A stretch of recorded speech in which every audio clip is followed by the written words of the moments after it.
Who is the wealthiest human being to ever walk the face of this earth? If you open the Forbes list today, you are greeted with names like Elon Musk, Jeff Bezos, or the kings of oil and tech. We measure their power in digital numbers, in stock options, in assets that exist on computer servers. Their wealth is abstract. It is silent.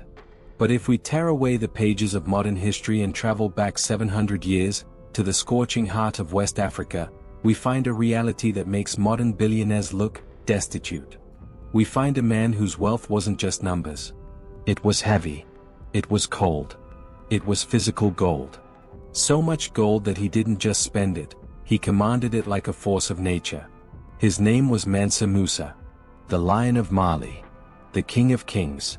He is the only human in recorded history whose fortune was described by scholars not with numbers, but with words like incalculable, infinite, and indescribable. Imagine a wealth so vast that it could literally change the weather of the global economy just by passing through a city. But be warned. This is not a fairy tale about a happy king.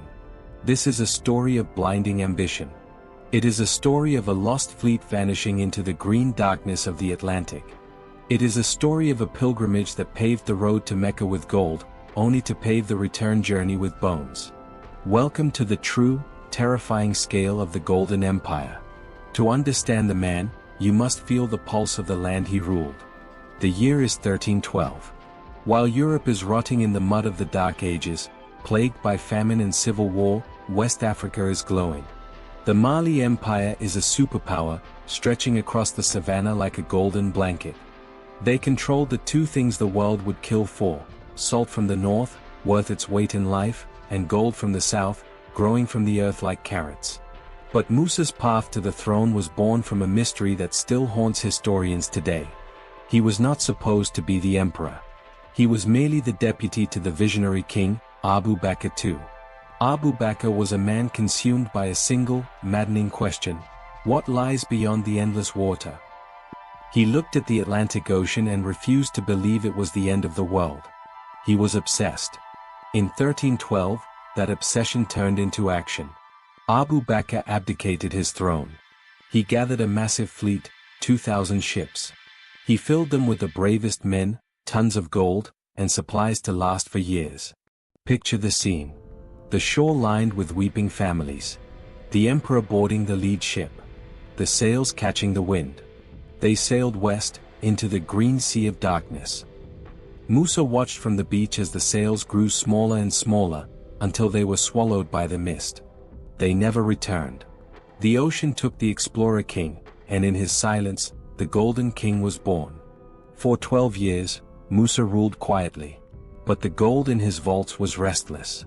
In 1324, he decided to perform the Hajj, the holy pilgrimage to Mecca.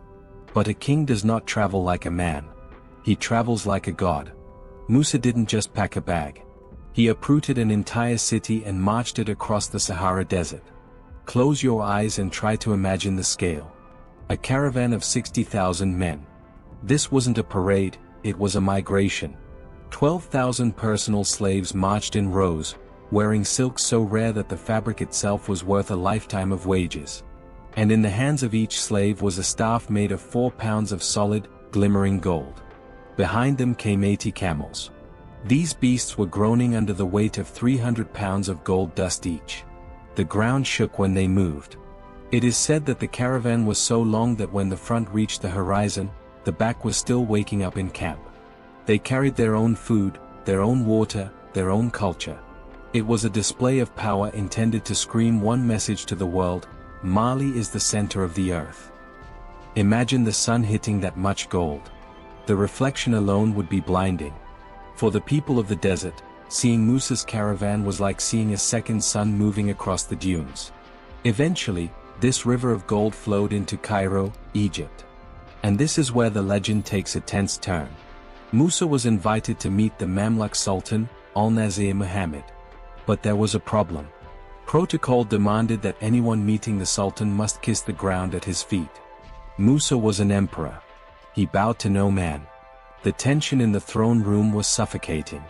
Swords were drawn. Silence hung heavy in the air. Finally, Musa found a loophole. He announced, "I will bow only to God," and touched his forehead to the ground, honoring Allah, not the Sultan. Diplomacy saved, the spending began. And what a spending it was. Musa didn't just buy things, he drowned the city in generosity. He gave handfuls of gold to beggars. He overpaid for every souvenir. He tipped merchants with bars of bullion. He flooded the streets of Cairo with so much fresh gold that he broke the laws of economics. Suddenly, gold was everywhere. It was common. And because it was common, it became worthless. Prices skyrocketed. Inflation destroyed the market. Think about the power required to do that. One man, on a vacation, accidentally destroyed the economy of a superpower for a massive 12 years. It is the only time in recorded history that a single human being directly controlled the price of gold in the Mediterranean just by being kind. But if you think Musa was just a rich playboy, you are mistaken. He knew that gold runs out, but ideas are eternal. On his return journey, he didn't just bring back spices or silks. He raided the intellectual capitals of the East. He brought back architects, poets, theologians, and scholars. He transformed Timbuktu from a trading post into the Oxford of Africa. He commissioned the Jingareba Mosque. Look at it today. It is built not of marble, but of the earth itself, mud and organic material, yet it has stood against the wind and rain for 700 years. He built the University of Sankore. While European kings were struggling to write their own names, Timbuktu housed a library of 700,000 manuscripts. Students traveled from across the known world to study astronomy, law, and mathematics under Musa's patronage. He proved that true wealth isn't what you lock in a vault, it's what you unlock in the minds of your people. But history often forgets the invoice for such glory. The bill came due on the return journey. The Sahara Desert is not kind to vanity. The return trip was a nightmare. The caravan, once heavy with gold, was now heavy with exhaustion. Supplies ran out. The heat became a predator. Disease struck the camp. Thousands of pilgrims who had marched to Mecca with joy never saw the walls of Timbuktu again. The path of the Golden King was lined not just with the dust of gold, but with the bleached bones of his own subjects. The desert took its tax in blood. And there is a final, tragic irony to his fame. By flashing his wealth to the world, Musa accidentally placed a target on his back. In 1375, European mapmakers created the Catalan Atlas. On it, they drew Musa holding a golden nugget. That image drove Europe insane with greed.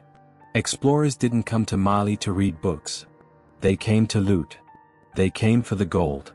Musa's pilgrimage, his greatest achievement, was the spark that eventually drew the vultures of colonization to West Africa. The gold that built the empire became the very thing that doomed it. Mansa Musa died in 1337. His empire eventually faded into the sands of time. Today, economists try to calculate his net worth. They say 400 billion. They say 500 billion. But these numbers are meaningless. You cannot put a price tag on the sun. In a world obsessed with the digital accumulation of wealth, Mansa Musa stands as a towering reminder of a different time. A time when a man could hold the economy of the world in his palm, walk across the fires of the desert, and leave a shadow so long that we are still standing in it 700 years later. Who knows? Maybe deep beneath the shifting sands of the Sahara, the lost fragments of that legendary caravan are still waiting, glinting in the dark. So, what would you do if you had that much money? Don't forget to share your thoughts in the comments. If you like my video, I would be very happy if you like the video and subscribe to the channel. See you in another video, as we illuminate another chapter of history.